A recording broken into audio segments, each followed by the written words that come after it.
Oke. Hari ini kita akan belajar mengenai teachable spirit di bulan yang baru. Saya siap untuk mengajar, saudara siap diajar? Ya. Saya saranin open the notes gitu. Jadi kalau kita perlu mencatat apa yang disampaikan supaya kita bisa mengingat, bahkan kita bisa renungkan saat kita di iCare atau kita di rumah gitu ya. Tapi sebelum kita mulai, saya mau kita berdoa dulu yuk. Bapak kami yang baik, terima kasih untuk hari ini. Kami bersyukur atas kebaikan-Mu dan kasih setia-Mu.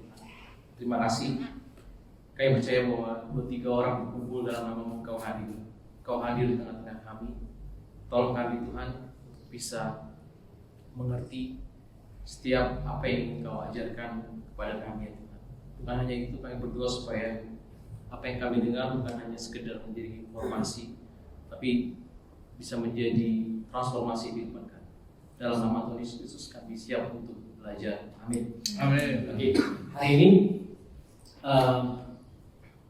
saya akan membahas, sebenarnya saya pernah bagi di 5 minute series waktu baru yang lalu, mungkin bulan yang lalu, dan saya mau elaborate lebih lagi gitu, yaitu find the key. Find the key. Di era digital yang kita hidupi saat ini, itu sekarang udah ada jutaan data. Tahu ya, data itu saat dikelola akan menjadi informasi yang sekarang informasi itu bisa kita dapatkan dengan sangat mudah dan sangat cepat. Bahkan seringkali kita itu disodorkan informasi tanpa kita minta dulu. Kita nggak mau, tapi ada aja informasi itu. Dan semakin banyak yang cepatnya, kadang-kadang informasi yang ada itu jadi shallow gitu, jadi cetek. Bahkan kadang-kadang kita lewat.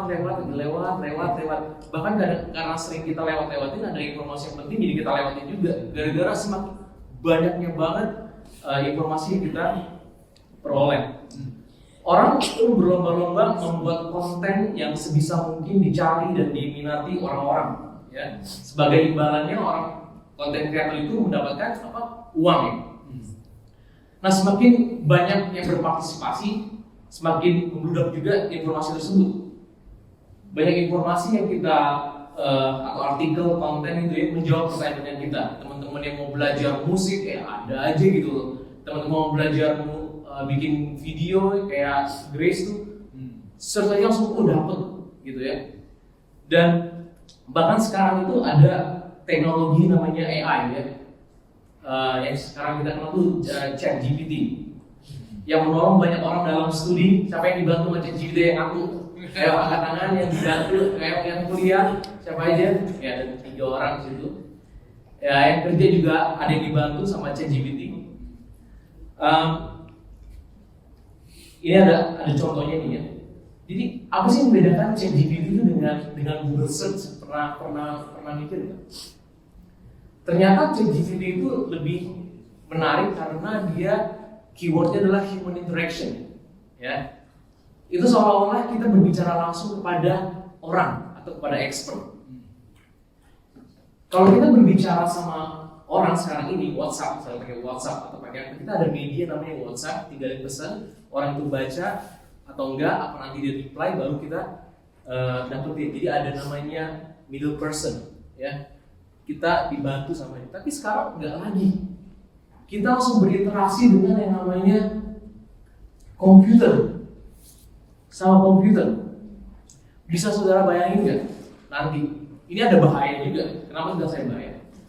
Anak-anak kita ini, generasi kalian yang kuliah juga ya, kedepannya 5 tahun lagi itu udah lebih canggih lah AI-nya. Bisa bayangin nggak?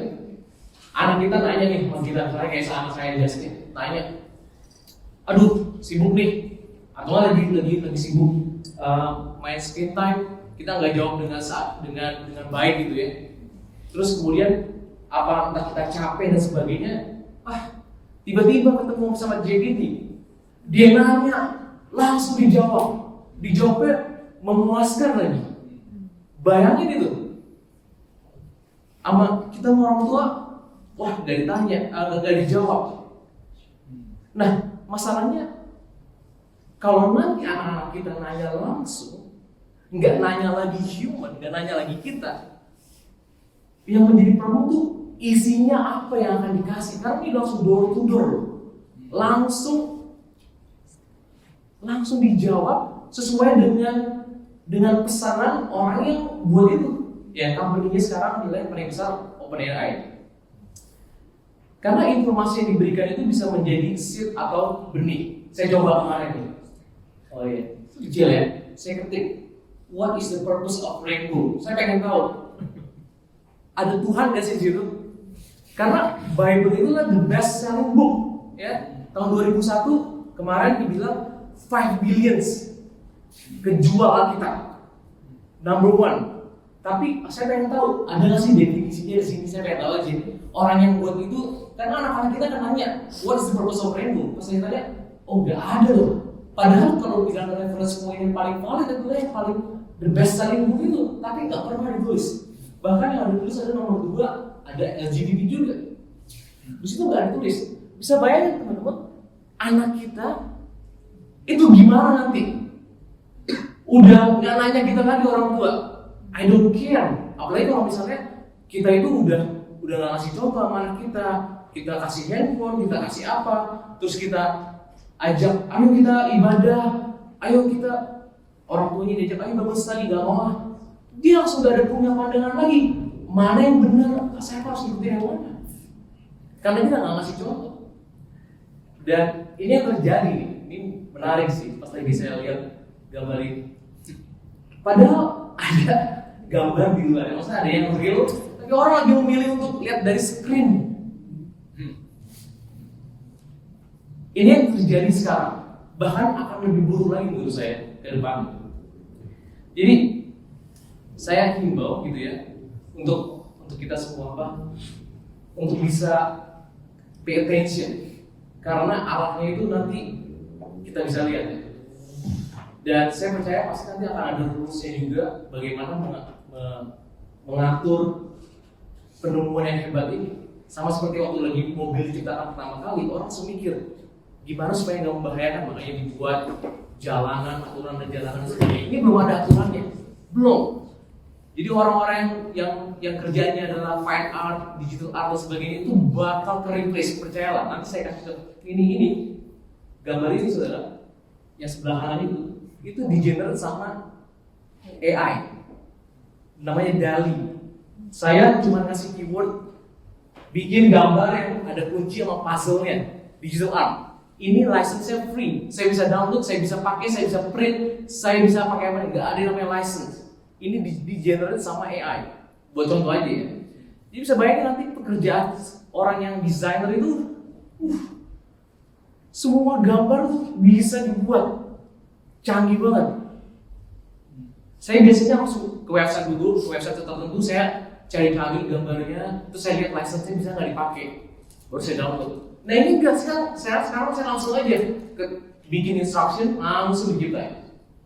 Ya.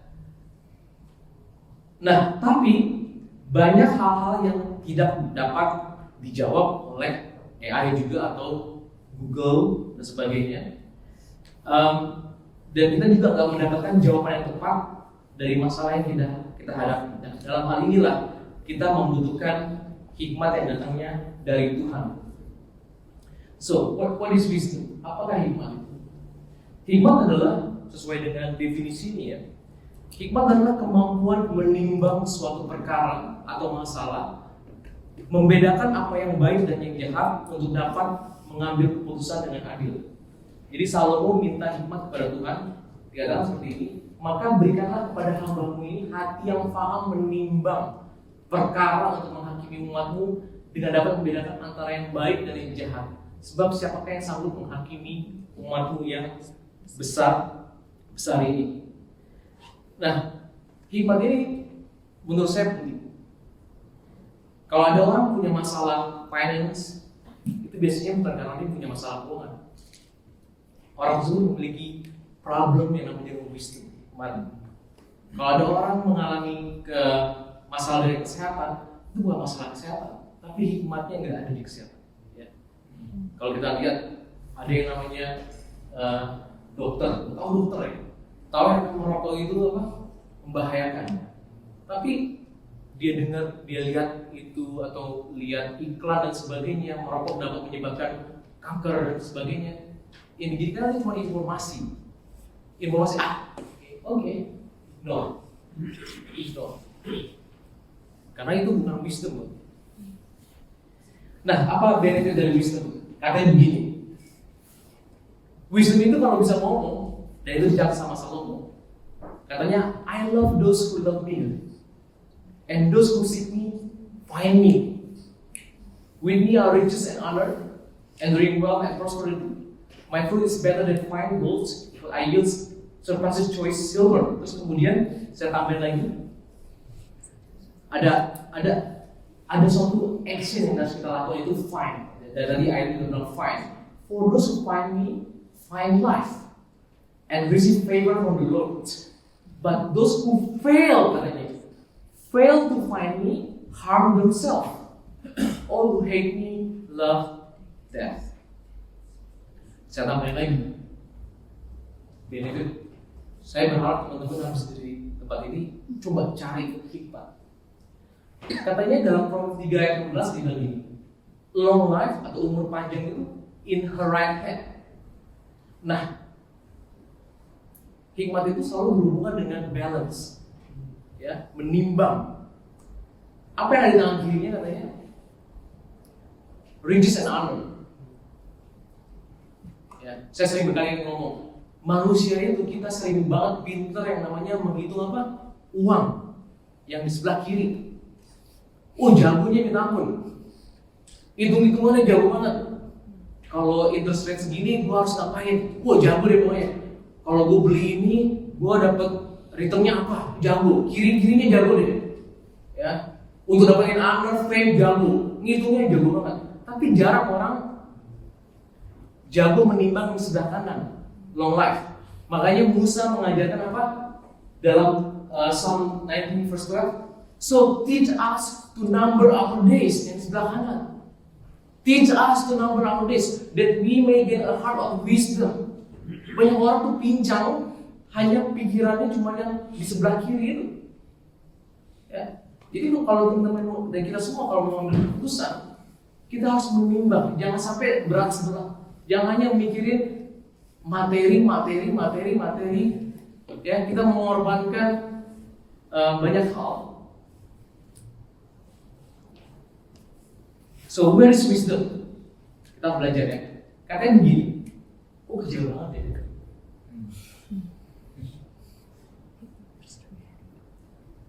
Hikmat itu berseru nyaring di jalan-jalan, ya. Di lapangan-lapangan ia memperdengarkan suaranya. Di atas tembok ia berseru-seru. Di depan pintu gerbang kota ia mengucapkan kata-katanya. Jadi sebenarnya hikmat itu ada di mana-mana. Cuman kitanya harus pay attention aja. Salah satu hikmat yang saya senang kalau lagi jalan ini nih. Ya, ini iklan New Zealand ini. Katanya more of this road feature, less of this one. Kalau kita pikir-pikir, dia benar loh. Kalau kita cuma sebagai informasi, oke, ya gitu doang. Tapi kalau kita telah, ini ngomongin tentang tangan kanan, ya, tentang hidup. Langsung kita pikir, wah, kalau gue main handphone, gue ngeliat handphone, siapa yang nanti jalan? Mikir langsung. Kalau saya tailing, karena nggak suka sama orang, gue nge-tailing itu bisa menjadi kalau suatu kesalahan kecil aja, udah tanda salib di jalan. Pernah lihat nggak tanda salib di jalan? Sering saya. Kayaknya di Eddington juga ada beberapa saya lihat. Di Eddington, di yang mau ke Edenfield yang belok kanan itu, saya lihat beberapa. Jadi hikmat itu ada di mana? Ada di mana-mana. Dia itu berseru-seru, sama seperti beberapa minggu terakhir ini.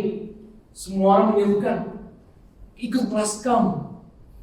Nyaring banget ngomong Tapi kalau kita cuma ngeliat sebagai informasi, nah orang bilang I can, karena jangan key-nya itu untuk mencapai goal yang atau mimpi saudara itu ada di situ. Cuma kita padahal dia berseru-seru. Cuma kita langsung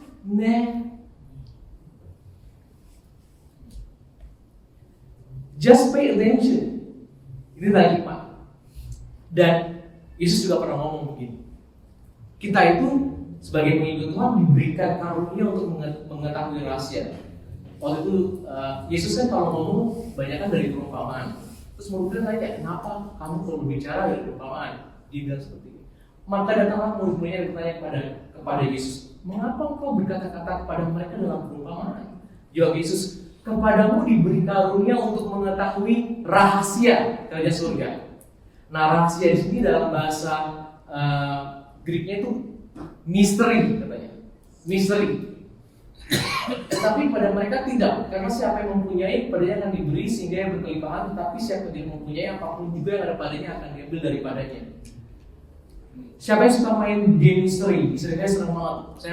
Kalau saya naik di Kuantas itu ada game, saya suka main game itu kan yang find, disuruh nyari gitar, nyari apa, gambarnya banyak banget. Terus kita nyari. Suka ada juga nggak? Saya suka banget. Jadi harus pay attention gitu. Nah, begitu juga misteri. Yang namanya misteri, dia nggak jalan, dia tetap, dia nggak jalan, nggak kemana-mana, nggak dibuat susah. Cuman kita harus pay attention aja. Kalau kita pengen tahu rahasia kerajaan surga, cuma satu, just pay attention, jangan ignore. Itu doang kuncinya. Kalau misalnya rahasia itu atau misteri itu bergerak, oke lah. Ini nggak, misteri itu nggak bergerak. Cuma kita harus nyari, seek, where is it? Dan kalau kita pengen mendapatkan wisdom, ya, maka salah syaratnya adalah kita harus humble. When pride comes, then comes shame. But with the humble is wisdom. Ya. Saya bertahun-tahun melayani dari saya umur remaja, datang ke gereja satu, disuruh ikut sekolah ini, saya ikut melayani ke gereja lain. Wah, saya merasa, gue udah tahu. Enggak masalah itu, humble. Karena informasi yang waktu itu belum tentu relevan. Ya. Tahu nggak saudara kata news dari mana news? Kenapa kita ngomongin news, berita news?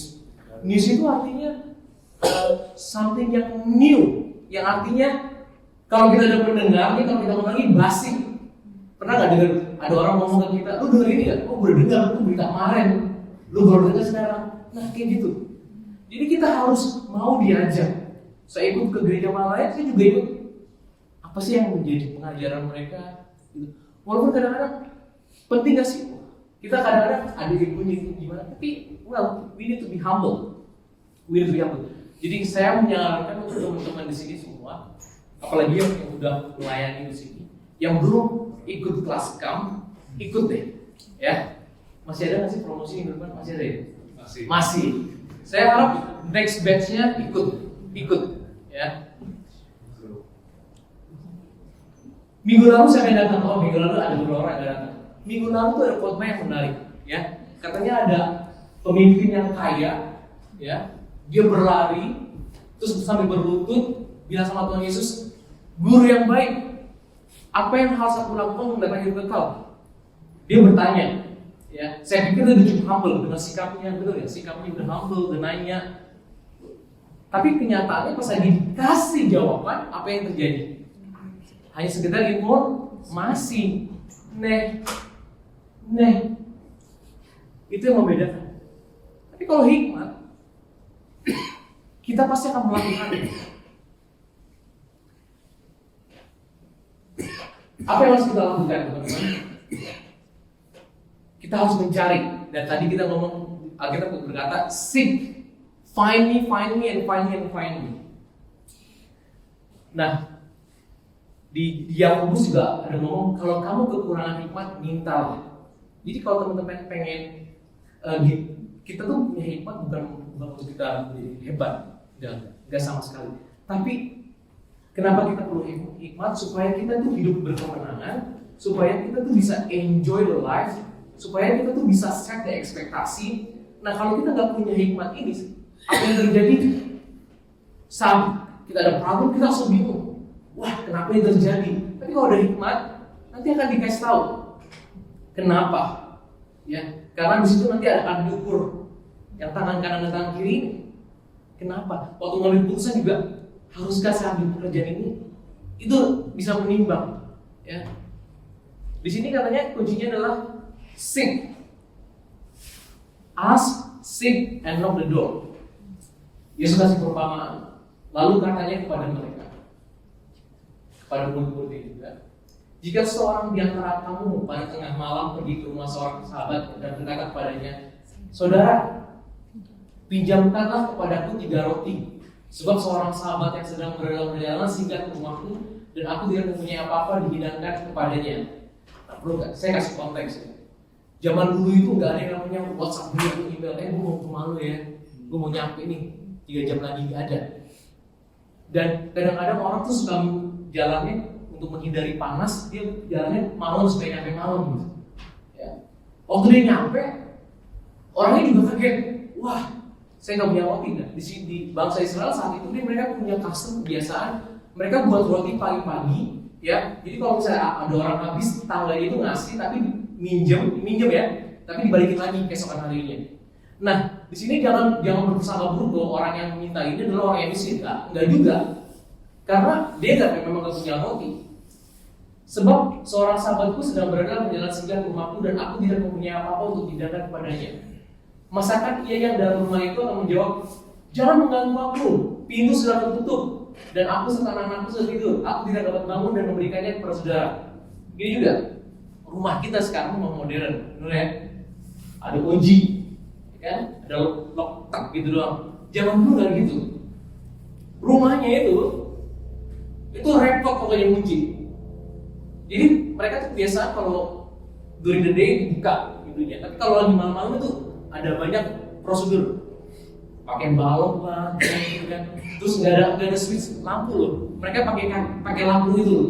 Jadi udah dimatiin nih, mereka udah tidur sekarang. Gue harus bangun, gila. Gue harus melakukan berapa langkah nih, nyalain kaki dia lah, terus gue kesitu, wah rame banget.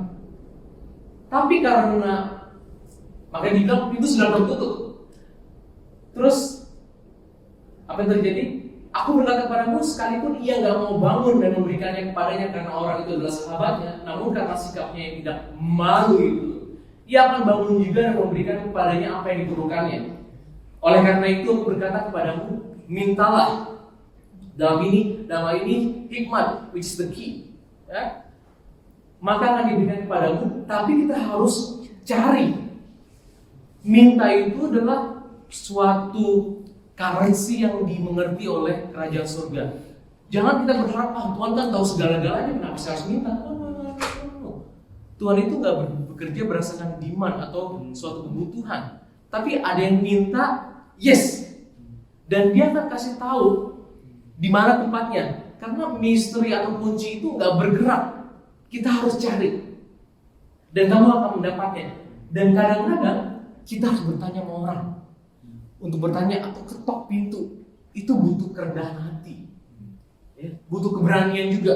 Anak saya tuh Justin, kalau misalnya apa-apa tanya sama orang ini, butuh keberanian untuk tanya sama orang, dan butuh kerendahan hati juga untuk tanya sama orang. Ya, jangan karena ada orang merasa, gue kan, wah ngapain gue nanya sama dia, gitu. Kita harus kayak punya itu, tapi itu benar. Kalau saudara harus minta, cari, dan ketok, maka akan dibuka bagimu. Karena setiap orang yang meminta menerima, dan setiap orang yang mencari mendapat, dan setiap orang yang mengetok baginya pintu dibukakan. Dan di sini ada cerita. Di sini saya mau ngomong cerita tentang find the key.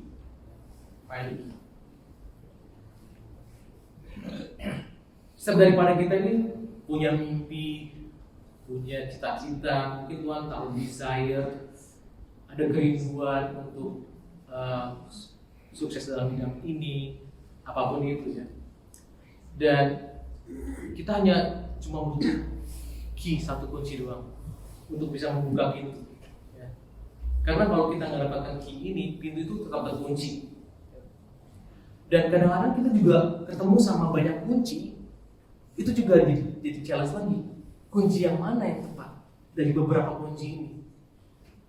Oke. Dan kadang-kadang Tuhan itu, kebanyakan sih dalam hidup saya, kebanyakan waktu kita minta sesuatu sama Tuhan, nggak tolong, dalam diri saya pribadi, Tuhan tuh nggak langsung ngasih kuncinya, tapi Dia menyuruh saya untuk menolong orang lain, buka kuncinya dia dulu, terus Dia akan menolong, Tuhan akan menolong oleh orang itu membuka kunci saya. Ngerti ya? Ngerti nggak? Apa yang saya sampaikan? Jadi saya harus menolong orang dulu, dan biar orang tersebut dari peristiwa itu atau dari drama tersebut saya mendapatkan kunci untuk membuka pintu saya. Ya, pernah ingat ceritanya Yusuf waktu si juru minum, juru makannya itu gelisah, pagi-pagi gue dapat mimpi nggak bisa ngerti nih.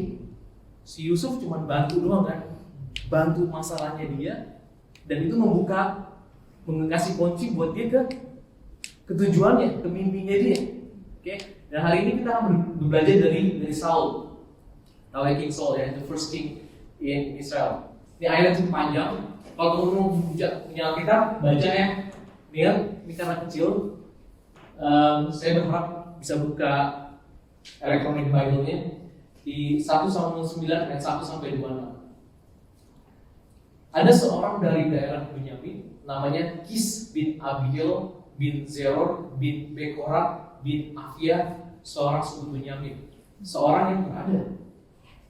Orang ini ada anaknya laki-laki namanya Saul, seorang muda yang elok rupanya. Tidak ada seorang pun dari antara orang Israel yang lebih elok daripadanya. Dari bahu ke atas dia lebih tinggi daripada setiap orang sebangsanya.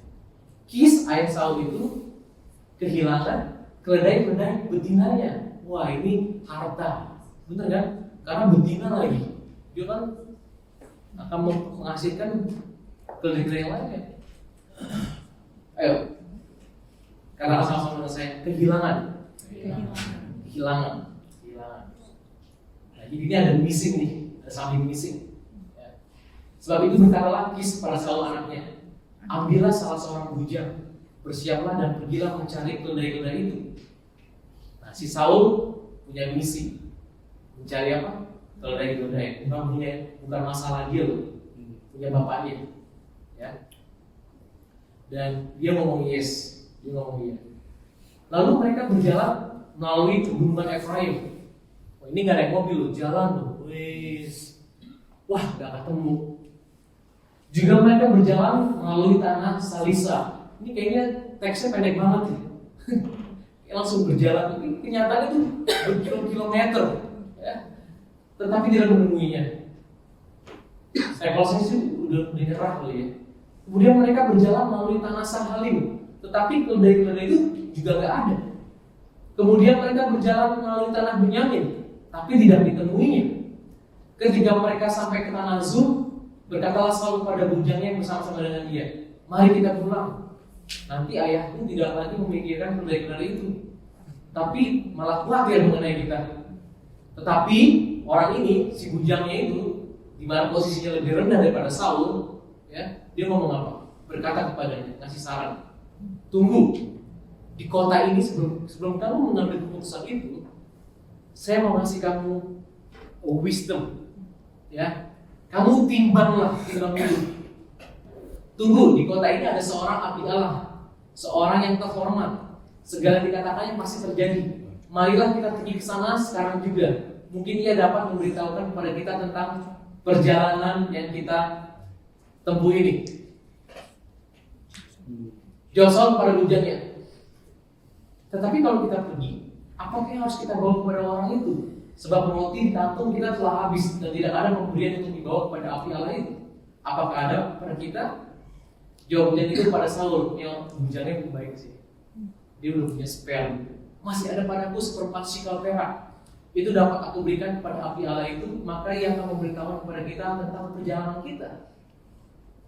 Dahulu di antara orang Israel, apabila seorang pergi menanyakan wujud Allah, ia berkata begini, mari kita pergi kepada pelihat. Sebab nabi yang sekarang ini disebutkan dahulu pelihat. Kemudian berkatalah Saul kepada bujangnya itu, idemu tuh baik, pikiranmu itu baik, walaupun dia bujang loh, posisinya lebih rendah loh. Ya, oke. Mari kita pergi. Maka pergilah mereka ke kota tempat abdi Allah itu. Nah ini berhari-hari ya scene-nya ya. Tapi nanti kita akan melihat itu timingnya orkestra di belakang layar itu sangat-sangat menentukan. Ketika mereka naik jalan pendakian di kota itu, mereka bertemu dengan gadis-gadis yang keluar hendak menimba air. Kembali lagi bertanya, finder gitu harus bertanya. Mereka bertanya kepada gadis-gadis itu, terlihat ada di sini, cuman short sentence. Jawabannya sabrek. Short sentence. Kalau dia nggak tahu. Dengan short sentence ini, jawab gadis itu kepada mereka, iya, ada baru saja yang mendahului kamu. Cepat-cepat sekarang. Ia datang ke kota hari ini karena ada perjalanan korban untuk yang orang banyak mungkin pada hari ini. Apabila kamu masuk ke kota, kamu akan segera menjumpainya sebelum dia naik ke bukit untuk makan. Sebab orang banyak tidak akan makan sebelum dia datang. Karena dialah yang memberkati korban, kemudian barulah para undangan makan. Pergilah sekarang sebab kamu akan menjumpainya dengan segera. Tahu nggak ini makanan ini buat siapa teman-teman? Tuhan ngomong sama Samuel ini untuk mempersiapkan makanan karena ada satu orang yang mau diurapi. Dia nggak tahu. Kita baca berikutnya. Maka naiklah mereka ke kota dan ketika mereka masuk kota, Samuel yang berjalan keluar untuk naik bukit berpaksa dengan mereka. Ini yang peraknya udah sedia nih, udah pengen dikasih. Udah jadi tuh. Tetapi Tuhan telah menyatakan pada Samuel sehari sebelum kedatangan Saul. Kira sehari sebelumnya ada drama loh. Ini drama nyari sini, nggak dapat. Kok timingnya bisa tepat? Tetapi Tuhan telah menyatakan pada Samuel sehari sebelum kedatangan Saul demikian. Besok, kira-kira waktu ini aku akan menyuruh kepadamu seorang laki-laki dari tanah Benyamin. Engkau akan mengurapi dia menjadi raja atas umatku Israel, dan dia akan menyelamatkan umatku dari tangannya orang Filistin. Sebab aku telah memperhatikan kesalahan umatku itu karena teriakannya telah sampai kepadaku. Ketika Samuel melihat Saul, maka berfirmanlah Tuhan kepadanya, inilah orang yang kusebutkan kepadamu. Orang ini akan memegang tampuk pemerintahan atas umatku. 18 pada itu Saul datang mendekati Samuel di tengah pintu gerbang dan berkata, maaf, sopan ya. Di mana rumah pelihat itu? Jawab Samuel kepada Saul padanya, aku lihat pelihat itu. Naiklah mendahului ke bukit. Hari ini kamu makan bersama-sama dengan aku. Besok pagi aku membiarkan engkau pergi dan aku akan memberitahukan kepadamu segala sesuatu yang ada dalam hatimu. Adapun kunci yang kamu cari kedai-kedai itu yang telah hilang 3 hari lamanya sampai sekarang, janganlah kamu khawatir, sebab telah ditemukan. Tetapi siapakah yang memiliki segala diingini orang Israel? Bukankah itu ada padamu dan pada seluruh kamu keluargamu? Tetapi jawab Saul, bukankah aku seorang suku Benyamin, suku yang terkecil di Israel, dan bukankah kaumku yang paling hina dari segala kaum suku Benyamin? Mengapa Bapak berkata demikian kepadaku? Kemudian kalau kita baca berikutnya, Saul diurapi menjadi raja. Hanya gara-gara satu simpel. Saul itu nggak sedang mencari tujuan hidupnya. Dia cuma membantu find the missing donkey. Dia cuma jalan, duit itu. Di tengah jalan nih mau give up, tapi ada orang yang ngomong, itulah pentingnya kadang-kadang kita harus ikut I care. Karena kalau kita single fighter, kita kadang-kadang ambil keputusan tuh sendiri. Kalau ada orang yang tahu, siapa tahu, mendingan begini. Langsung kita kan mikir, oh iya, bagus juga pertimbangan mencoba. Dan dari situ akhirnya dia ketemu sama tujuan hidupnya, menjadi raja. Sampai sini so far, so good? Yes. Ya. Nah, dari cerita ini teman-teman, saya punya drama sebenarnya sekitar 2 minggu 3 minggu yang lalu. Cerita itu mengingatkan drama yang saya alami ini, mengingatkan akan peristiwa ini. Makanya saya bawa. Ini suatu pada hari Selasa, tepatnya saya balik Selasa. Saya jemput anak saya. Justin itu dia PE atau PE ya, itu olahraga. Dia di jam yang terakhir. Pas dia kan udah mulai dingin, musim dingin kan. Terus saya lihat kemana blazernya dia? Blazernya dia mana? Dia cuma pakai bajunya olahraga doang. Pas dia masuk, where's your blazer? I think I left it last room. Di kursinya dia katanya. Saya percaya aja. You sure? Iya. Oke. Soalnya kalau dia nggak yakin, saya bakal tungguin kamu ambil. Gak tau kenapa, kok saya yakin aja gitu. Besok saya pakai pulang. Besok ambil ya, cari ya. Besok hari Rabu saya jemput lagi. Lah, dia nggak pakai blazer. Justin, where's your blazer? I don't know. Gak ada di itu. Wah, langsung saya. Insting saya sebagai orang tua, saya nggak mikir mahal sih itu blazer, mahal. Kalau baru $150, itu saya mikir bukan masalah uangnya, tapi saya pikir ini musim dingin, nggak boleh pakai jaket yang lain, harus pakai blazer itu, ya kayak jas nggak boleh. Saya mikir ini bakal sengsara nih kalau ini winter baru mulai. Terus saya langsung detektif mood saya langsung list question. Kamu ingat? Saya udah kayak di pengadilan aja. Waktu kamu pergi, kamu pakai nggak itu ke jeepnya? Pakai. Waktu kamu buka, itu kamu ingat nggak kamu taruh di mana? Coba kamu ceritakan apa yang terjadi. Gitu. Dia jadi komis. Ini hilangnya di mana gitu? Apa di kelas? Dia nggak tahu. Please jawab dong, aku harus tahu supaya langsung saya ask help. Mama, tolong ikut untuk search. Ya, kita cari itu di satu. Kan Middleton tuh gede. Wah, cari mana semua gedung. Saya juga nyari bantuin. Nanti nggak ada. Saya tuh apa ini nggak percaya. Itu saya mau ngomong dari story kamu tuh saya nggak percaya. Kemungkinan besar kamu ninggalin pasti. Itu ini saya, karena dia beberapa pengalaman waktu di sekolah di Moscow juga dia sering ketinggalan, tapi sering ketemu. Nah, akhirnya kita lah berempat jadi tim pencari, tim SAR. Saya, Fani, Jonathan juga. Jadi setiap Jonathan nih hari Kamis pulang dia langsung ke student service nanya.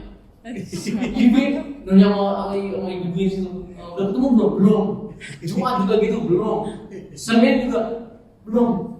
Waduh, dia Fani sudah sampai post di Facebook. Hilang blazernya sampai kasus itu tahu. Ada ciri-cirinya, ada pinnya, terus gimana terus gak ada yang jawab.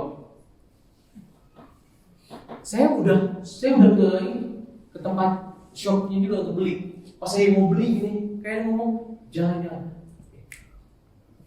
Kadang-kadang kita merasa bahwa uang itu bisa solve problem, tapi saya kayak merasa enggak, jangan. Anak itu pintar loh. Kalau kita ajarin kita beli uang itu bisa solve problem, nanti di gedenya bisa money can solve the problem. Gampangin money can solve the problem. Tapi sekarang akhirnya saya nggak beli. Setiap pagi, setiap malam kita jadi berdoa, Tuhan tolong supaya bisa ketemu itu blazernya. Tiap pagi kita berdoa, Tuhan supaya bisa ketemu blazernya. Setiap hari nanya semua nanya. Nah, akhirnya minggu kemarin ada drama lagi. Ini drama belum selesai nih. Ada drama lagi. Setiap pulang, saya dia mau ngasih piano misalnya.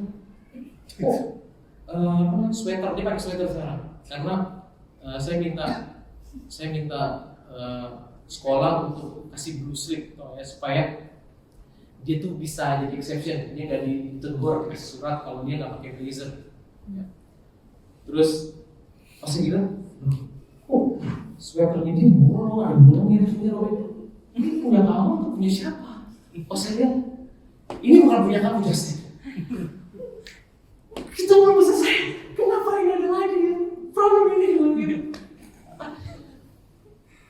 Saya kira dia kasih jalan dulu, saya belum lagi. Asli orang begini. Ini anak ninggalin nggak tahu punya siapa. Tapi dia bilang, oh saya menemukan ada satu sweater lagi, cuman sweaternya itu saya taruh di daerah ada ruangan gitu ya, ruangan gini segede gini, itu isinya loker.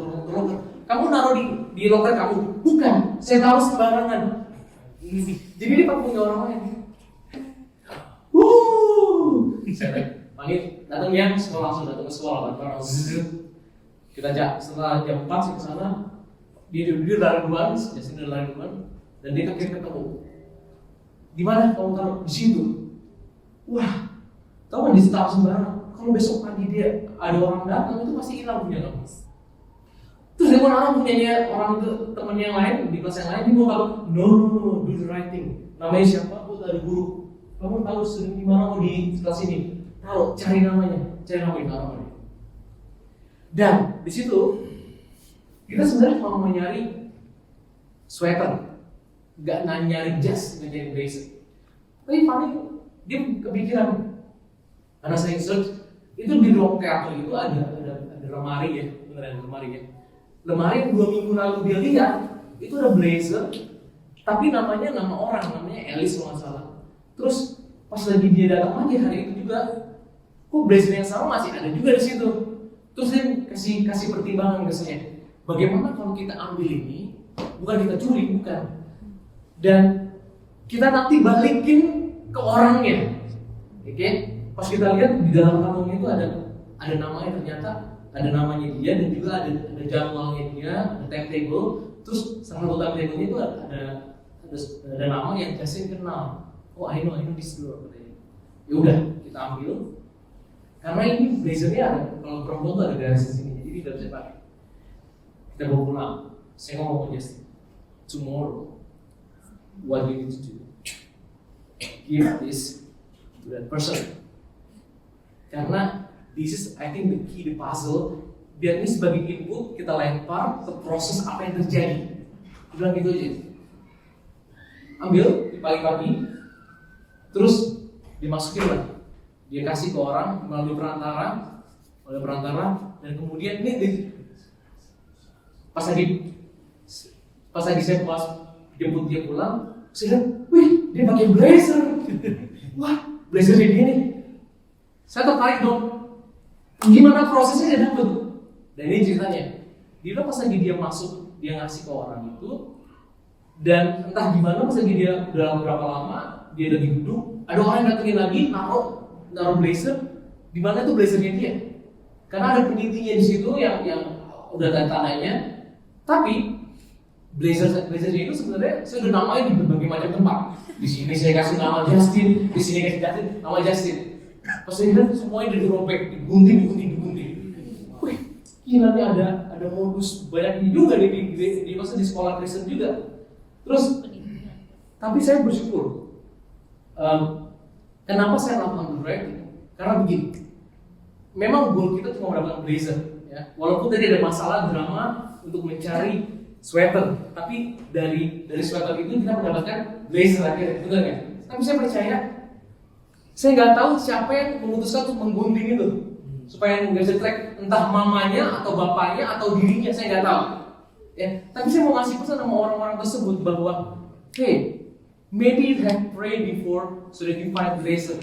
Someone else help you to find it. Ya, supaya dia di next time dia nggak akan berbuat hal yang sama. Kita nggak pernah gunting punya kamu, kita nggak pernah ngilangin track, tapi kita kasih. We work it for you. That blazer sitting there for 2 weeks. Kita cuma mau ngasih pada tempat yang benar. Nah di sini teman-teman, akhirnya blazernya ketemu. Drama itu udah selesai. Tapi teman-teman ya, saya mau ngasih tahu bahwa kadang-kadang our main key itu ada di balik drama yang kita hadapi. Cuman respons kita aja harus tepat. Bagaimana kita bisa menimbang? Kalau kita responnya lebih emosi dan sebagainya, mungkin kita akan melihat hasil yang berbeda. Ya. Kita nolongin orang, ngembaliin blazernya ke dia, dan disitu langsung proses puzzle itu bekerja.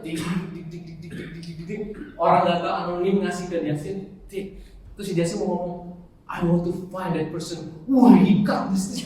Wah, nggak perlu. Yang penting kita udah yang punya bigger picture Tuhan. Ya, kita nggak perlu judge orang itu. Mungkin dia mengambil keputusan yang salah, tapi it's okay. Ya, so far so good ya. Kalau bisa dapat ya apa yang mau saya sampaikan di sini. Find the key. The key is around us. Ya. Jangan melihat drama itu, saya undang tim TPW. Jangan melihat drama itu sebagai sesuatu yang no. Di balik itu tuh ada hikmah. Ya. Hanya kita harus pay attention aja. Rahasia itu ada di situ, cuma kita harus pay attention. Kadang-kadang kita harus menolong masalah orang lain dulu, dan Tuhan menolong masalah kita. Yuk, saya ajak semua bagi berdiri, kita berdoa. Bapak yang baik, kami mengucap syukur untuk hari ini. Kami bersyukur kami bisa belajar sesuatu ya Tuhan, to find the key. Tolong kami Tuhan untuk peka dan untuk selalu mencari dan bertanya kepada Tuhan dalam setiap masalah hidup kami. Kami tidak tahu apa yang sedang teman-teman atau kami semua mengalami masalah atau problem ataupun challenges, dan kami minta kepada Tuhan supaya Engkau membukakan jalan. Tolong kami Tuhan untuk bisa melihat dengan mata rohani, sehingga kami bisa mengambil keputusan dengan tepat. Kami mau serahkan hari kami ini ke dalam tangan-Mu, dan buat kami berbuah kopi.